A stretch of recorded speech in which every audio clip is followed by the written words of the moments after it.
Good morning. It's about 06:38. It looks like. Uh, got up this morning and got on the exercise bike. Did about 80 minutes on that. So like, I think the route was 22.6 virtual miles. Uh, excuse me. I use one of those pieces of software. It's like Zwift, a different brand. That it's funny. You get on there, and I'm sure there's a setting to not do it. I think it's got like time trial and whatnot. Uh, but that other, if you just kind of the defaults, you're in basically an MMO environment. There are other riders on there, a social aspect of it. So you're just riding along. It's like, ooh, it's busy today, and there's other real people on there. So being a former Boulder street fighter, Boulder, Colorado is it's still this way, but I think it's built up quite a bit. In the '90s, were I think a wonderful time for it.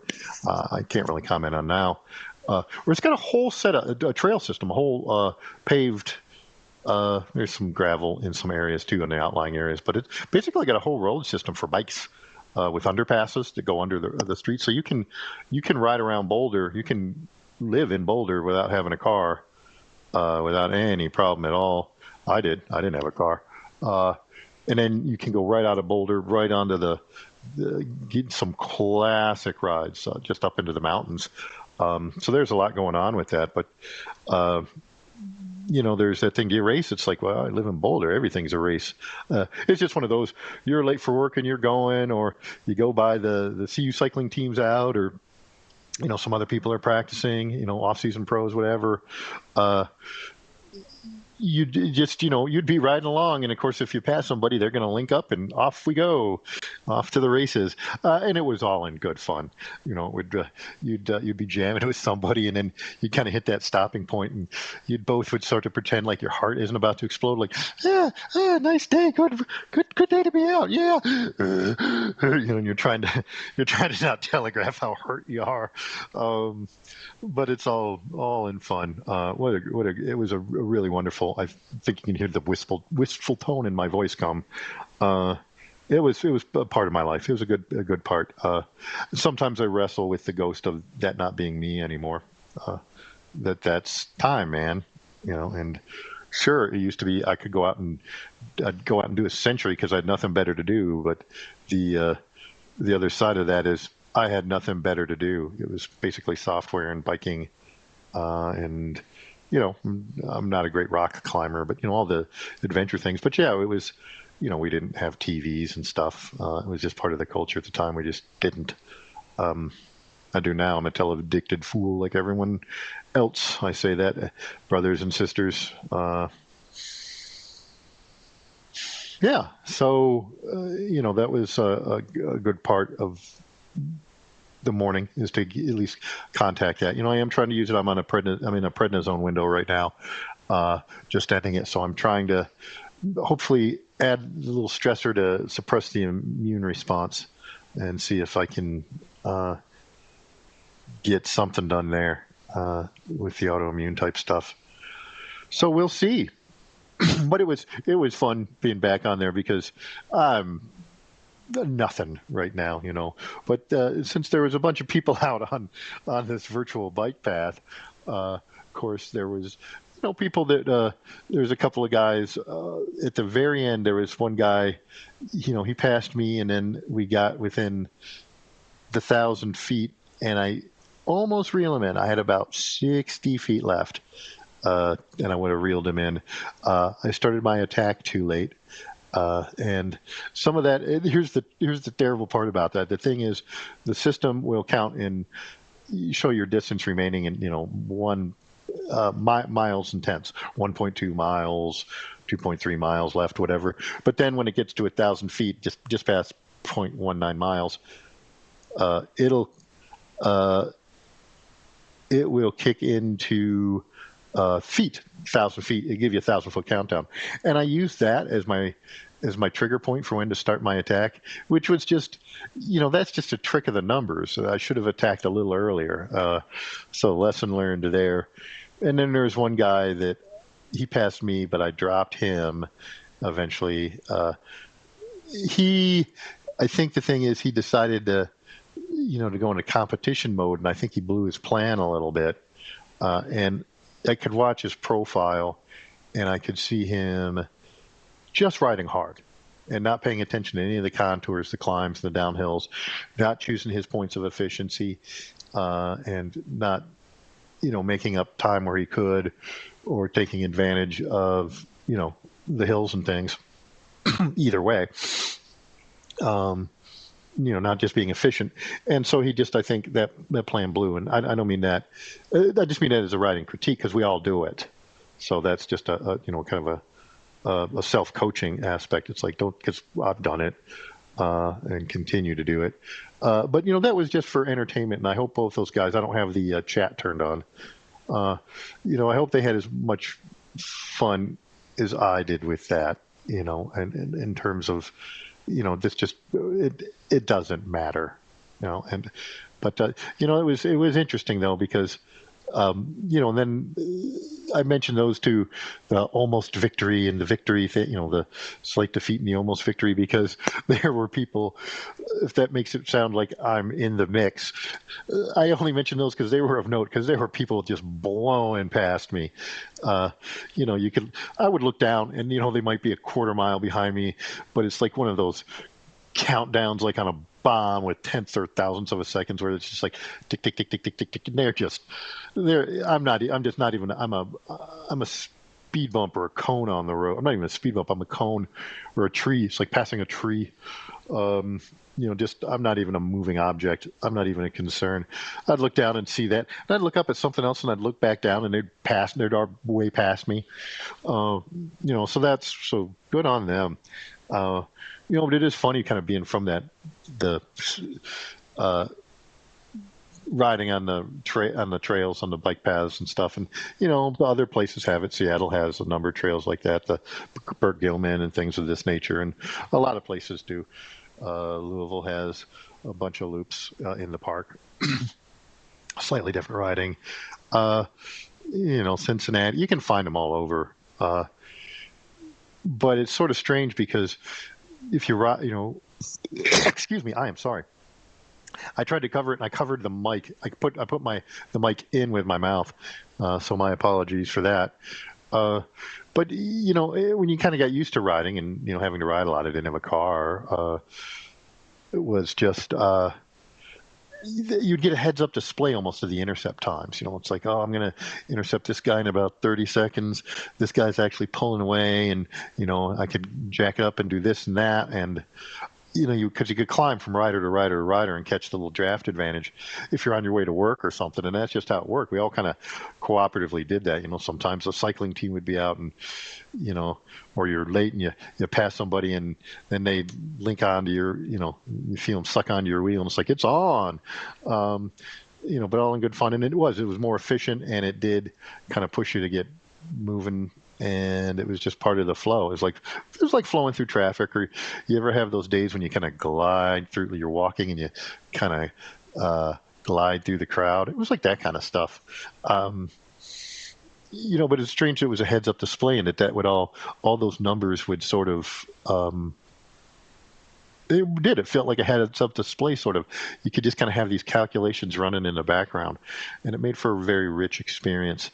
So I was thankful today to sort of revisit that. That was a good thing. That was a good thing. I guess the one thing I'm not sure how to feel about was, I guess, the Corporation for Public Broadcasting actually dissolved today. It's not new news. I think they announced that plan 6 months ago or something, maybe longer. But it's melancholy. I'm not sure how to feel about it, and I'm not sure what's going to happen. I grew up on it. I think they were formed probably 1967, so kind of around the time I was born. So so coming into awareness, it was always around, and I listened to it and valued it and enjoyed it a lot. All kinds of stuff. The television stuff. There's obviously the Sesame Streets and Mr. Rogers. Sesame Street's a hard one. It's sort of, and I'm not sure what I think about Sesame Street. I enjoyed it as a kid. Don't get me wrong, but it's just sort of weird because it was always, Henson was doing like coffee commercials with his Proto Muppets before PBS, and then I guess PBS did a study and kids, resonated with cartoon characters and puppets more. I think because of the simplified model. I don't know why. That's on my conjecture there. So that they hired him. But he also had, so he started with commercial stuff. Did that? But he also had the Muppets as their commercial enterprise, the Muppet Show and the movies and the toys and all these things. Emmett Otter's Jug Band Christmas. Um, so he had other projects. So it was kind of that weird semi-commercial, it was always seems like it was sort of on a line. There was things like oh well, and it went through. I mean, and it's changed. I think Sesame Street, how it does. I remember the controversy. When I grew up, Mr. Snuffleupagus, he looked like a woolly mammoth, and he was Big Bird's secret pal, sort of. The bit was Big Bird would be alone, and Mr. Snuffleupagus would go visit, and then off Mr. Snuffleupagus would do to go Snuffleupagus, whatever his thing was to do. When Big Bird would talk about his friend Mr. Snuffleupagus, and nobody would ever believe him. And the shtick was, the whole bit was, during there'd be by twist of fate, Mr. Snuffleupagus would always wander off every time Big Bird would try to get somebody or try to show anybody Mr. Snuffleupagus was real. And I guess they killed that, and I get it. They killed it because eventually everybody could see him, because they didn't want kids to feel like they wouldn't be believed if they told. So I guess it was, Candyman bad touches kind of stuff that they were worried about. And then there was, I've heard that this is past my day. I heard Cookie Monster now is the cookies are a sometime snack, and I don't know if they've softened Oscar the Grouch, but as, from my viewpoint, and this is not to say they shouldn't do that. I'm not complaining that they did that or not, but I think even as a small kid, for me, I got it that they were archetypes. They were, extreme versions of behaviors, unbridled id of the Cookie Monster, these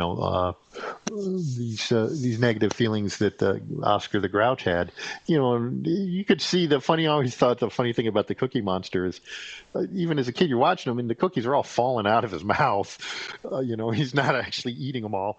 And I don't know if it's, give kids credit. And again, I'm not trying to do a political position on that or a policy position or what I say, but it's definitely changed.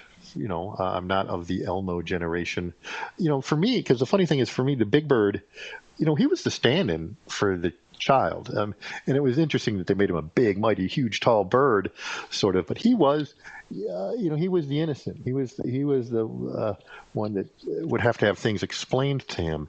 And it was, so I think it was an interesting juxtaposition that the kid didn't have to, sort of identified with Big Bird in that, the world, the Sesame Street, the neighborhood is, helping Big Bird navigate reality, but Big Bird wasn't tiny, wasn't diminutive, which I think was probably a conscious design decision there, and it seems like a no-brainer. That's how they put it together. And I remember Mr. Hooper, I remember he's like the bodega owner kind of guy, old white guy that ran a shop. The actor died, and again, this is a little. It's when I was still aware of everything there, but I aged out of that show. But it's one of those you can watch that show as an adult, at least the old ones. When they had the kids, the actor died, and they didn't write him out. They just made Mr. Cooper, the character, die. And that was when Big Bird really had to process. That's that teaching moment they did. So that was part, and it wasn't a big part of NPR. there was great shows like 3-2-1 Contact, the science kids show. And, of course, I'm relating to it as the kid shows because as a kid, the 3-2-1 Contact, the kids science show, and that's where the Bloodhound Gang, if you knew about the Bloodhound Gang, there's the band by that name, but they were inspired by in this children's. It was probably a 30 or 40-minute show of, they would explore science concepts in sort of this clubhouse. It was an apartment or whatever, but you had kind of the young adult actors, so that the kids kind of like, ooh, the older kids are cool, or 20, something like that, 18, 20, and there in the middle there's this little kind of interstitial sub show clip bit that would. Was a kids detective agency, sort of run by Mr. Bloodhound, who very much like Charlie of Charlie's Angels was a disembodied voice on the speakerphone, and then he would solve science mysteries. Excuse me, and through that was a sub show, so that was kind of the adventure portion. That was a little more dramatic than the more documentary. So it was almost like a children's science magazine. Funny thing about it is members of the Bloodhound Gang and the cast of the 3-2-1 Contact and the Clubhouse thing, there's usually like 3. They were also actors that showed up in The Warriors, I would say about 1979, Gangs of New York, gang war movie, sort of cartoonish, cheesy adventure, but very cool. I mean, everybody kind of liked it when it came out. There's all these reports of gangs going to see it and torturing people in the movie theater, and moral panic type stuff that wasn't real. But I digress on that. But it was all part. It was just strange to see those same actors. But there were also, there was the news, which was really dry, and that gets maybe into the political stuff, which is not really where I'm at with that. But it did stuff like, I remember the Mechanical Universe was this show. It was, I think, UCSD's physics program. And it was like, it covered like the first 2 semesters, like statics and dynamics, with good, like old school computer animations, though, that made it very clear. But I used to get pneumonia, and I remember I was laid up for like 3 months, didn't go to school for like 3 months. And I got to go, and I went back to physics and aced it. And honestly, it was because I watched that show, and I basically sat through, the first couple of semesters of physics at UC through this presentation. And there's some other shows that were like that were very good.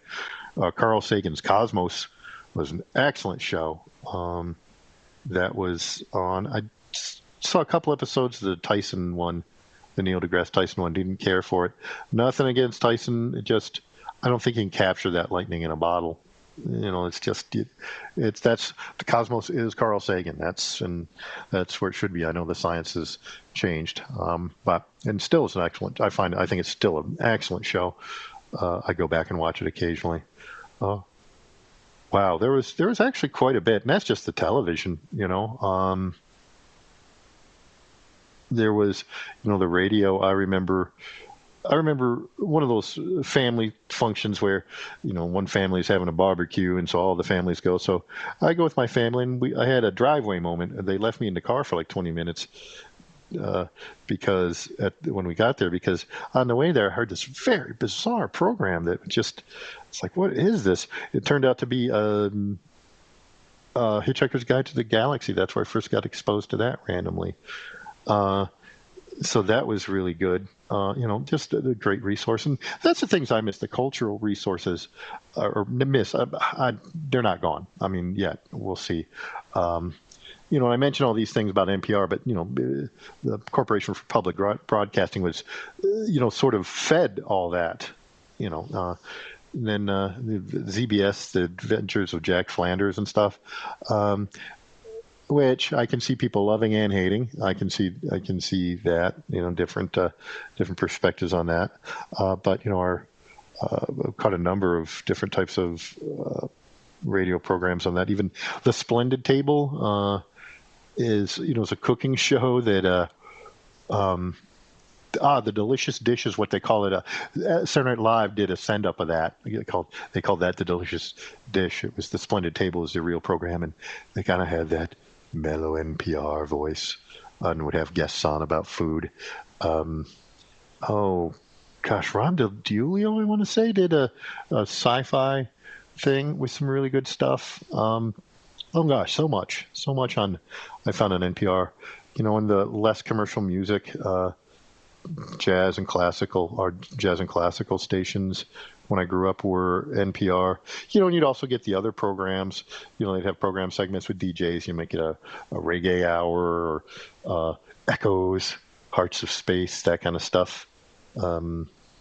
We had Dick Estelle, the radio reader. He was sort of an audiobook. He had the dulcet tones. He had this gorgeous baritone voice, but he would, like, every day, maybe weekdays, but daily would read a chapter out of a book. I remember Canticle for Leibowitz was one, but I would listen to it with my dad in the evening. It's like there was just every day he'd just read a chapter, and so I'd have somebody read to you. Yeah, so I don't know where that's going. Do I lament some of it? I get the misgivings about the programming becoming maybe having more of a specific agenda, and I'm not agreeing or disagreeing with the agenda itself, or even, is that always the case? I think there has been a change, but things are pretty politically divisive for the last. I mean, they always have been. They always have been. But it seems like the past 10 years or so, there's been a question about that. And it does seem like, and I get it. That's what the people are concerned with in making the programming. But I do miss. So I'm not saying it's unimportant, and I'm not saying it's the wrong move. I will say I do miss some of the more purely